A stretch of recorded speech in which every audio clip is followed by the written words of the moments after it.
No unnecessary packaging. These are feel-good flats in more ways than one. Check it all out at Rothys.com/Nikki, Rothys.com/Nikki, Rothys.com/Nikki. And we're back at you up with Nikki Glaser in studio, comedians Casey Balsham, Robby Slowik, and now joining us, his new movie Olympic Dreams is in theaters and on demand tomorrow, Friday, Valentine's Day, February 14th. It's called Olympic Dreams. Welcome to the show, Nick Kroll. Hi. Hi.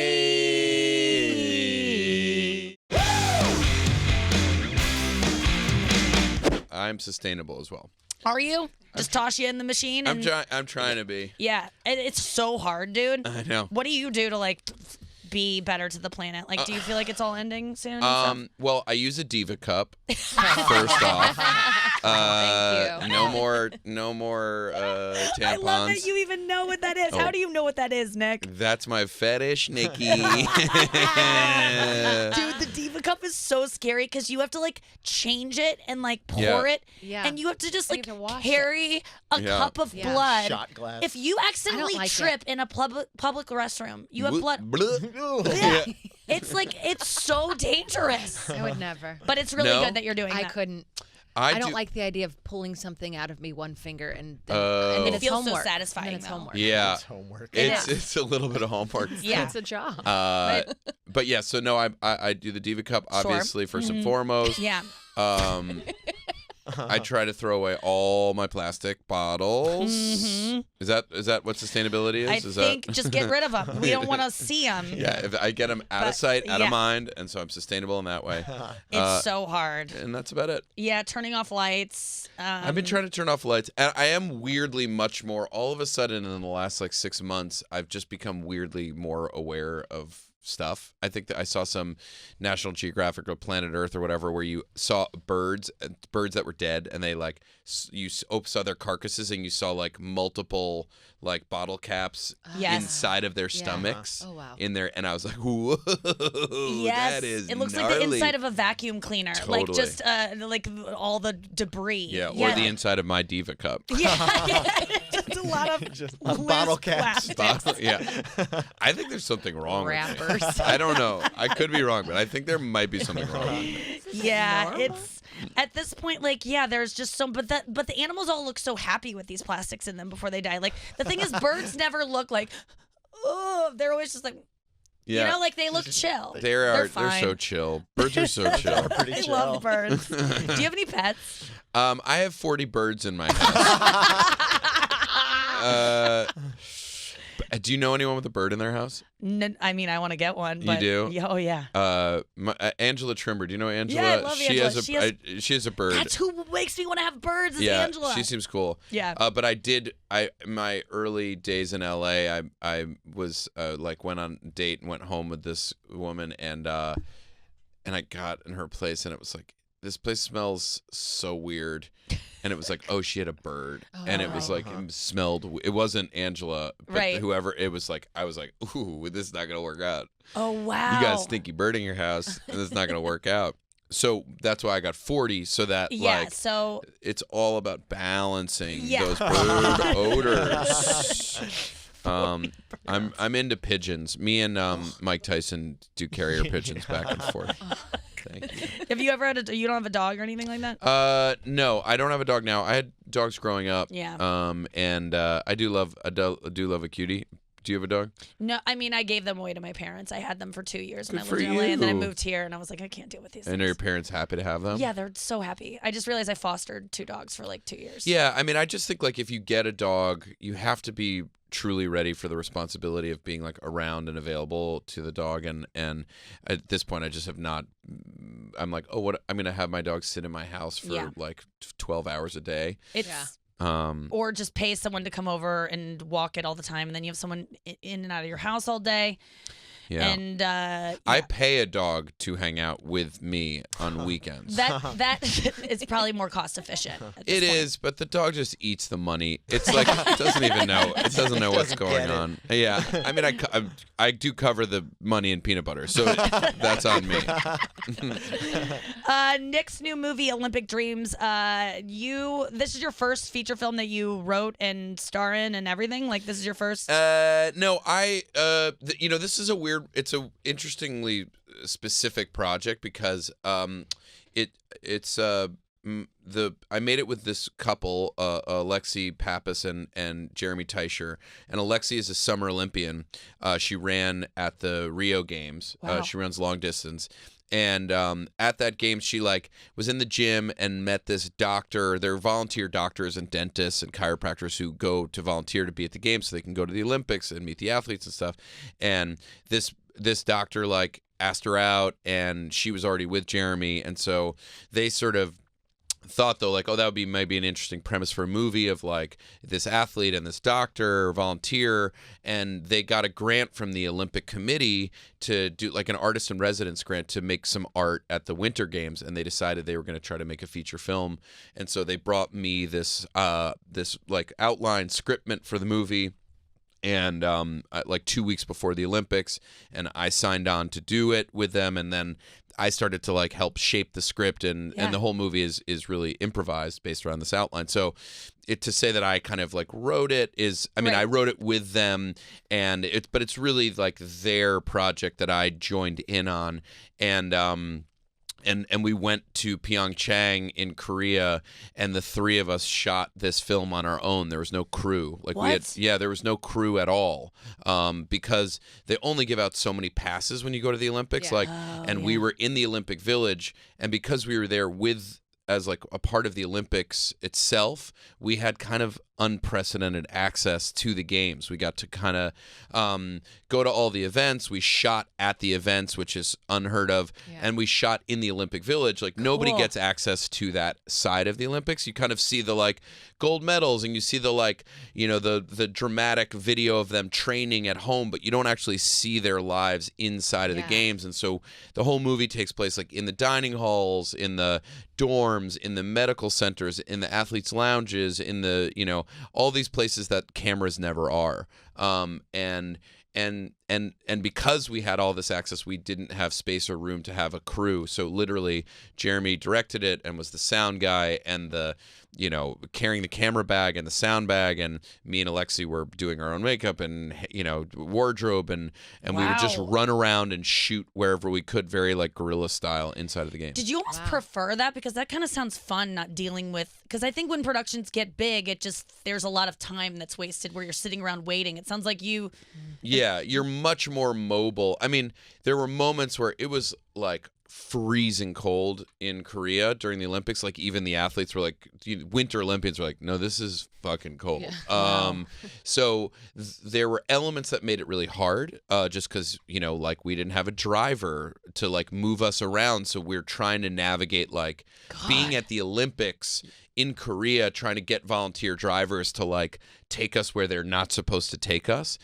So there were elements like that were this is felt really hard. But you're right. Once we were able to figure out where we were shooting and what was happening, then we could just start shooting. And there wasn't normally when you're shooting a movie or TV show, you're okay, you talk to the director, and then all of a sudden you're ready to go, and then hair and makeup and wardrobe comes over and they start touching you, and then you have a conversation, and then the light doesn't work, and so then you stop, and all of a sudden it's 20 minutes later and you haven't shot a thing. Yeah. And this was just we were all right, does this work? We're going to be in the dining hall. He's going to have a long lens. We're going to be 40 feet away. Nobody even knows that we're shooting. Yes. You just get to be very much in the real world.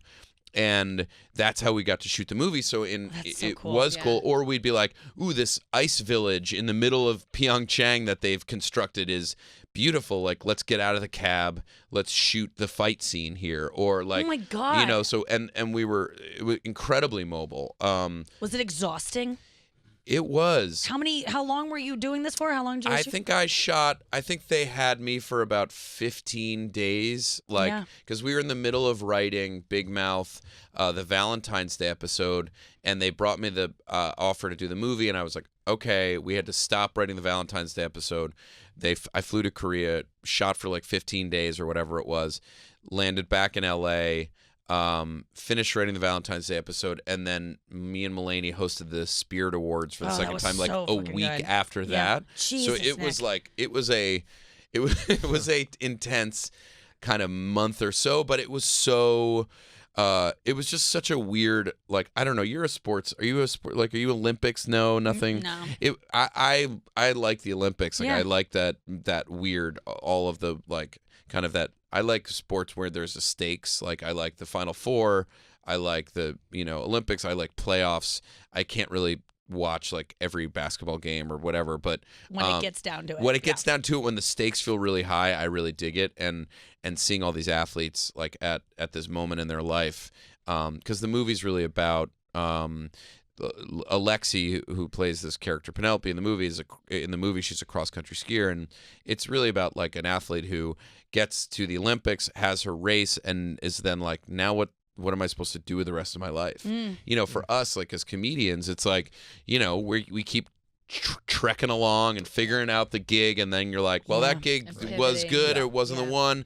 Now it's on to the next one. For like an Olympic athlete, they're 22, they've been training their entire life for this one moment, and then it happens, and either they win a medal or they don't. They have a personal best, or they don't have the race they wanted to have, and all of a sudden they're like, now what am I supposed to do? Yeah. Right. And that's like it was really, and like that was the story we were telling, and then I met all these athletes who were genuinely kind of going through that similar thing in real life. I mean, we were just talking about it, how, you just work, what's next? Whenever you finish a project, you can't even celebrate it because you're like, what's next for me? But when you're Olympic, like it really, the come down after the Olympics must be so hard. I mean, probably the week after is good because you're doing a lot of press and stuff. Yeah. But the week after that must be so fucking depressing. Yeah. And you're like, am I going to, and I was watching these athletes in the movie, but in real life too, be like, am I going to now train for another 4 years? Yeah. Yes. For this next version of it. Yeah. God. And I it's bet a lot intense. of them do, just because they're like, I mean, This is my life. Yeah. What Yeah. else? What else? do like I I'm do? 22, I can give this while my body is still like Yeah. doing Yep. this stuff. And they have to be, and also like to be an Olympic athlete, you have to be so crazy laser focused on this one thing Yeah. that you can't like, like we can be like, oh, I'm taking 6 months off stand up and then I'll come back and get on the road or whatever. So they can sort of do that, but they can't, and they've never conceived of that. Right. Like you can't conceive of like, Yeah.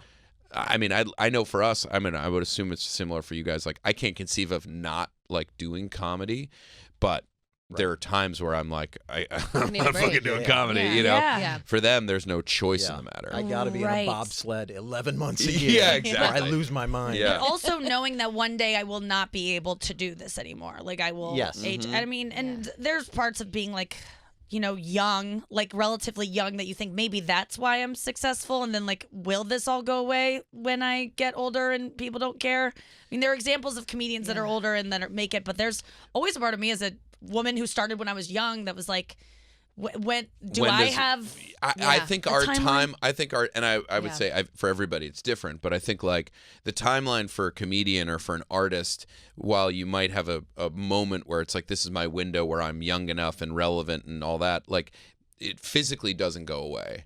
Like, whereas for athletes, and specifically these Olympic athletes, there is a moment where it's just like it's physically untenable for them Yeah. Yep. anymore.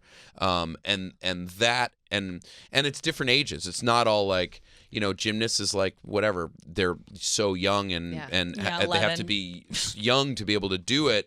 But then like Alexi is a long distance runner. Sometimes long distance runners like mature and are at their Yes. best in their late 20s, early Yeah. 30s. And so Yes. it's like it changes from sport to sport, and also like how your burnout is in a thing, So it was, I don't know, for me it was super interesting to just be inside that world, and it's kind of the movie I think gives access to a space that people have not really seen before the Olympics. And, Yeah, and that like was literally, and just like also dealing with an issue in sports that you don't see a lot. Yeah. The movie is Olympic Dreams. It's in theaters and on demand tomorrow. It stars Nick Kroll. He shot it at the Olympic Winter Games in Pyeongchang in Korea in 2018. Like your schedule. Talk about burnout. I mean, have you? Have you felt it? Have you almost like collapsed from exhaustion at some point yet? I have moments. I have moments where it can be like, what am I doing? Like that little run. That little sounds run pretty a bad. lot. was a intense. Thinking about hosting the Independent Spirit Awards and writing your show and shooting a movie. Yeah. Do you just go? I mean, when I've been in those positions, I'm like, who's taking care of me? Yeah. Is anyone communicating with anyone about like, don't they all, do these jobs know that I have other jobs? Yes. Because you show up at that one job and They that's their world. Yes. That's their one job. Yes, And you're like, this is one of 6 things I'm doing. Yeah. And you feel bad that you can't give it all. I mean, I'm weirdly let's see. I mean, I'm very communicative with the people in my life, like whether it's the Mark and Andrew and Jen at Big Mouth, who are like my partners in making that show. And then like, I obviously talked to John about it before I left, and we had a great team, like writers and producers around us for the Spirit Awards. And Jeremy and Alexi, did what they could. I mean, it's just the circumstances of shooting that were very specific. Yeah. And I'm like decent at getting sleep. Like I'm decent when I can of getting like 8 hours if I can in those situations. And then, I don't know. I just like, it's really on me. It's like, you're, I think, similar where it's like you can't quite stop yourself from like taking stuff on. And then I have like, but the problem was we did the Spirit Awards, and then I was like, all right, I can relax. And then I was like, no, then just jump back into like writing Big Mouth full time. But that to me feels weirdly like when I'm just doing Big Mouth, it's like, oh, okay, that job is just like 10 to 6, 10 to 7, and I'm like, that feels like a break. Yeah. Which is crazy. That is crazy, and it's fun. Yeah, that's the thing is like I love doing it. So all of these things are work, but they also feel like I can't believe I get to do these. And I think it's partly maybe based on what you're talking about of like how long do we have to do the things that we do. So when I have the shot to go like to Korea to make this weird movie or go on the road or do Big Mouth or whatever, it's like I can't stop myself from doing it because I know there's going to come a day where I don't get to do it. Yeah. Yeah. I almost feel like too, like being busy, like you just, since you're already like operating on that wavelength, like things just get done because they have to get done. So it's like, I don't like, you function better almost in chaos. I agree with that. Like the less I have to do, the less I accomplish. Yes. And I'm like, keep me busy because free time is hard. Yeah. I'm not great at free time. Although I'm getting better at it. Like my girlfriend and I have like travel like this past year and like got a little bit of time away, and that like makes me kind of rejuvenates me. Yeah, well, you got a girlfriend. I feel like I've last talked to you, I was at your birthday party, and your mom was talking about how you were single and wanting to find you someone, and was really not upset about, but like very concerned about it. And then I looked on Instagram and I was like, you found a lovely woman. How did you two meet? We met on Raya. Yes. Full circle for the day. Heard it here. Okay. Second, you guys have already been talking about We Raya. talked about Raya Just this morning. I'm on Raya. I talk about Raya all the time. Yeah, it's great. Yeah. I'm so glad to hear it was a worked. success. Totally. So you matched. You started chatting. Yeah. Who chatted first? I think she sent the first message. Really? Oh. I think which I really liked about it. Yeah. And Yes. then Okay. Cool. and then she was in New York and I was in LA, and we had a long kind of where we didn't see each other. We just chatted very casually and then met at some point in New York and liked each other and then slowly progressed. Nice. Yeah. And how long's it been? From when we first connected, I mean, we've really been dating like boyfriend, girlfriend for like about a year and a half. Oh my God, that's so exciting. Yeah. I'm like. Yeah, how's it talking going to for people. you? No, it's not going. It's not going at all. I mean, you got to get through a lot of noise. You do. And that's interesting about she reached out to you, because I'm always reluctant to do that, because I'm like, guys don't want to be pursued.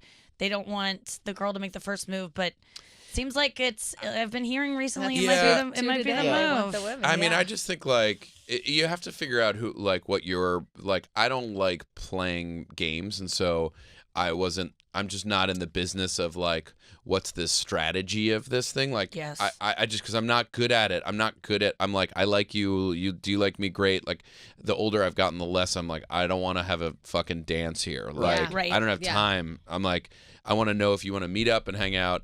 And if you do, great. And if you don't, great. Cool. No problem. Yeah. Yes. And just text me back right away. Exactly. Like, let's just we be don't done need to with wait. it. Yeah. Let's just do it. Let's make the plan, and then we don't have to sit on looking at a phone for 5 I minutes. agree. I'm messages. like, I just don't have the time or energy. So yeah, I think like, if there's someone you kind of, And I'm not great. Like, I'm also not very funny over text, or like, I'm not great in that space. Yeah. Like, I'm like, like, get me in a room. Let's meet up. Let's meet up and face chat. To face.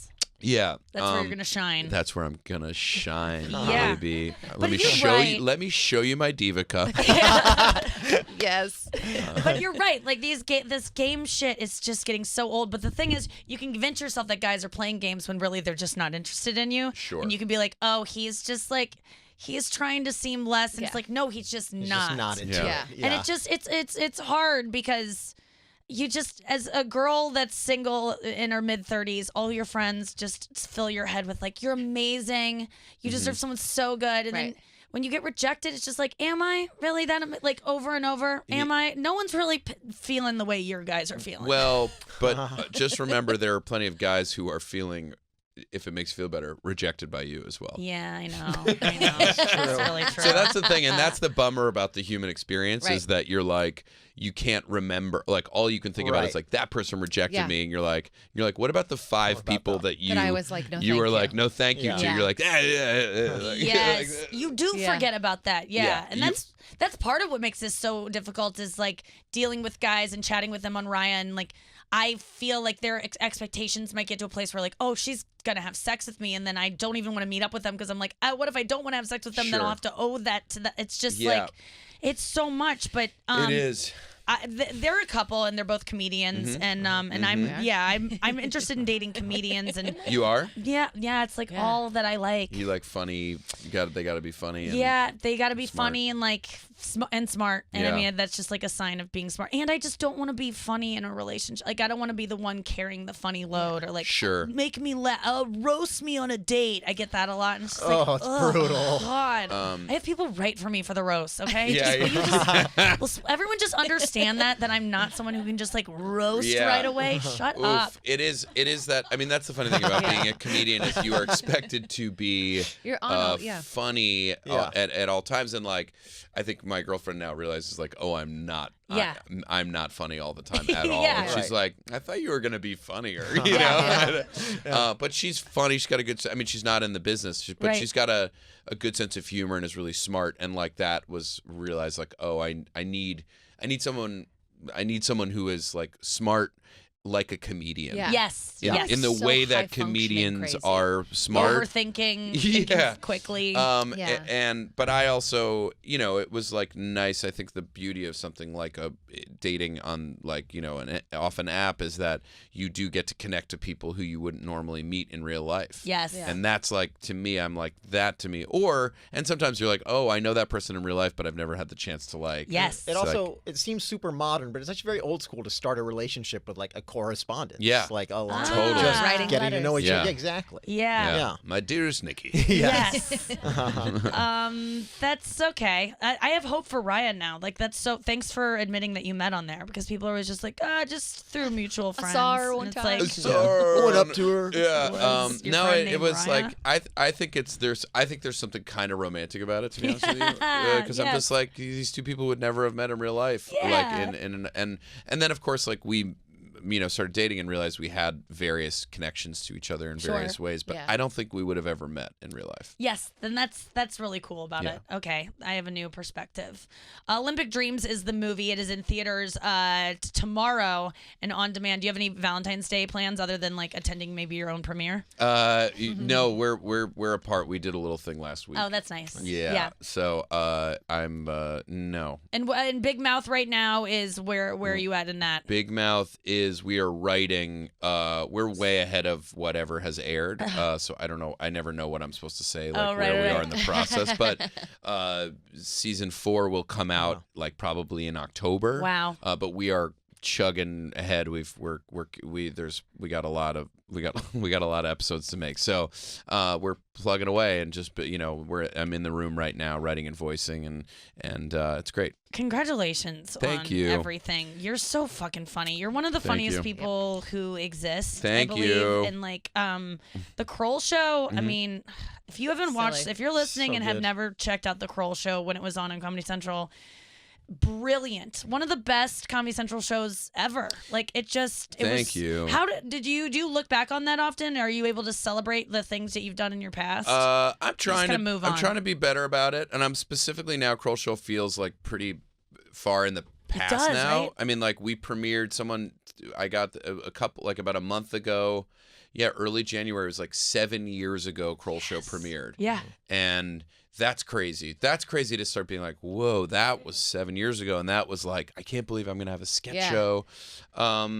And I do look back on it. I love it. I love I love what it was a pretty weird show. And I guess we're on Comedy Central channel here. Yeah. So if anyone at Comedy Central is listening, if you want to take it off the fucking app and put it everywhere else. So everyone can have it. It's like, it's that's the frustrating thing is it's hard to find. And I think like when you watch like a YouTube video of Kroll Show, it doesn't quite capture the show because it's like, versus like Schumer and all, like where there were shows that were like this sketch is a standalone sketch. Right. Like our sketches were part of these like larger characters and narratives. And so like YouTube videos don't quite capture it. And it's on Amazon, I think. And hopefully when this merger, I don't know, like I just hope it ends up, I think like it's best watched in its entirety versus like but I love it, and I love the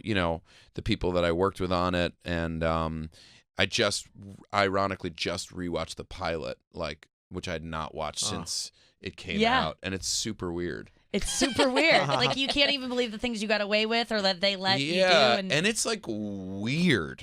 What surprised you? I mean, we have a sketch on the first episode of the show called Sex and the City for Dudes, and it's like that was so good. It was like me and all my my little crew of like UCB. It's like me and Seth Morris and Mantzoukas and Helms and Brian Husky and John Daly and Adam Pally, and it's just like these weird vignette moments, and then us singing "Sex in the City for Dudes." It's like, but it makes like they didn't sing on Sex in the City. There was no point out to be doing that. Not a musical at all. And then the song was like, splitting up the checks with 5 different cards. Sex in the City for Dudes. And it's just a bit that we all did together. Yes. And I'm like, now looking back, I'm like, I get being like, well, maybe in the 8th episode when we're trying to fill, but I'm like, no, let's I think we're gonna lead with gate. Sex in the City for Dudes. Yeah. It's crazy. How did Big Mouth come to be? How did that? We obviously you and John have a long. John and I, but we ended. writing. I ended Kroll Show after that's when I was exhausted. Okay. That was like. We'd done 3 seasons of Kroll Show. And you were like, I'm done. And I was like, I had been on the League, and I was shooting the League, and when I wasn't shooting the League, we were writing and doing Kroll Show. And then inside of that, at one of those seasons, I went off and starred in a film I made that I was like a producer on, and with Rose Byrne and Bobby Cannavale, called My Blind Brother. No, shit. Adult Beginners. And and it was so I just hit a point where I was doing the League, I was doing Kroll Show, I shot that movie, then I toured to promote Kroll Show, then the Adult Beginners came out, then we went back for more Kroll Show, and then one last and I was just like, it was 3 seasons, and I was like, I'm physically exhausted and I'm mentally exhausted in a way that I had never been before. Right. And I was like, and I felt like we had tied up what we wanted to tie up in the show in some weird way. All the stories started to connect, and that's when I was like, I gotta end this.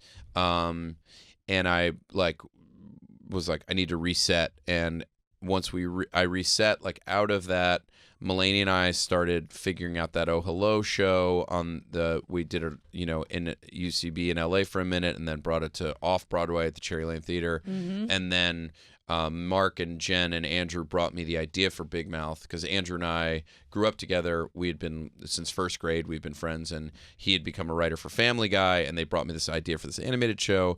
And I was like, I was like, yep. That was partly I think there's some health at times in clearing the deck, just being like, all right, I'm done with this. What do I want to actually do? How do I want to do it? And luckily those 2 things kind of came out of that opening up of my like time and energy. A lot of people must be coming to you with ideas like, hey, how do you choose? How do you know? Because sometimes your friends, they're people you really want to work with. The idea isn't quite right, but you're like, hey, if I'm able to sink my teeth into this, I'll actually be able to make this funny and turn it into what I want. But then sometimes you're like, I don't have enough time, and then I'm signed on to this thing that I'm now attached to, and I don't really like. How do you choose?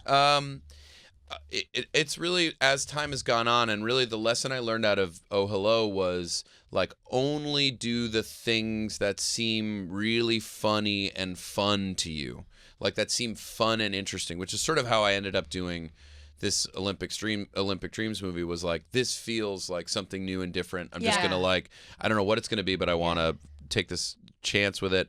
And then like Oh Hello felt like that, and then Big Mouth felt immediately like, yeah, this feels like it makes sense. And then as people bring stuff, you know, people have obviously, now that we have a, like sort of an animation company that we are doing Big Mouth, and we have a spin-off as well called Human Resources that are going to start writing after we do Big Mouth, which is kind of a workplace comedy that takes place in the world of the monsters, like the hormone monsters and shame wizards and depression kitty and all those governing kind of emotional states. And it's a workplace comedy in their world, and then we'll go down back to earth to like handle other moments in life besides puberty, like life and death, birth, divorce, all that kind of stuff. So we're working on that. And then basically when other things come in from friends or, you know, people who are just interested in making something, it really kind of ends up, it only makes sense when it's like, now it really has to be like about something. I know that sounds very vague, but the lesson I learned in doing Big Mouth was like, oh, this show works, it's helping for me because it's like about puberty. It's about something that's like a very clear universal experience. Yes. And so when people come to me with an idea, I'm like, well, that's very funny and someone should make that show, but I know now that like that's not the show that I want to make, because I just know like what I'm interested in, like in the animation space. Like we just have this now very specific kind of like thing that we're creating that is like, oh, it's about something very specific. It's an adult comedy, but it's also like has some weird level of heart to it, and that's kind of how we think about like what we want to do. Yeah. Because we've definitely been brought really funny things that we're like, this is really funny, but it's just not what we're doing. I know, I have a hard time saying no. It's good to hear that. Like, what do I really want to say? Will this be fun? And I mean, like, I would say that my advice when people come to me with good stuff, that I'm just like, I'm always like, if I do this, I won't be happy and you won't be happy because I'm not enjoying this process. So I'd rather say no to you now and nip this in the bud than doing it later and begrudgingly doing something that I know that my heart won't be in, because then people are like, oh, I'm fucking pissed at you that you like are here doing this thing and you don't want to be here. Yeah. They'll feel that, and I'd rather just like get that out of the way. You have to learn that though. You have to by doing like it's like when people email you to do shows, and you're like, I don't want to. Like, I know right now, what is it like that email coming in of like, hey, will you come do my show at this bar and ... And sometimes you're like, yeah, sure. In 3 weeks, I'll probably want to do that. Sure. And I'm like, no. Yes. And I will write back immediately like, no. Yes. Yes. Saying no is like, it's the hardest thing, but it's like once you can do it, it really changes how you feel about everything. When you say no to one thing, you say yes to everything else. That's what my therapist used to say, and I try to remember that. And it's like, also, it's like you run into that person and you're like, normally you're like, fuck, I didn't write back to that person. Fuck, I'm seeing that person who like wanted me to their show. Fuck. I've been avoiding it. And like, versus just being like, no. And then you see them, you're like, sorry, I couldn't do your show. Yes. You know, and they're like, no problem. And you're like, it's okay to say no. Yeah. Everyone's going to be fine. And anyone that's not fine is like not somebody that you should associate with. Anybody that's like, you don't want to come to Massachusetts. You don't want to come to Glendale. On your own. Yeah. Like, no, I do not. No. And then sometimes you're like, you know what?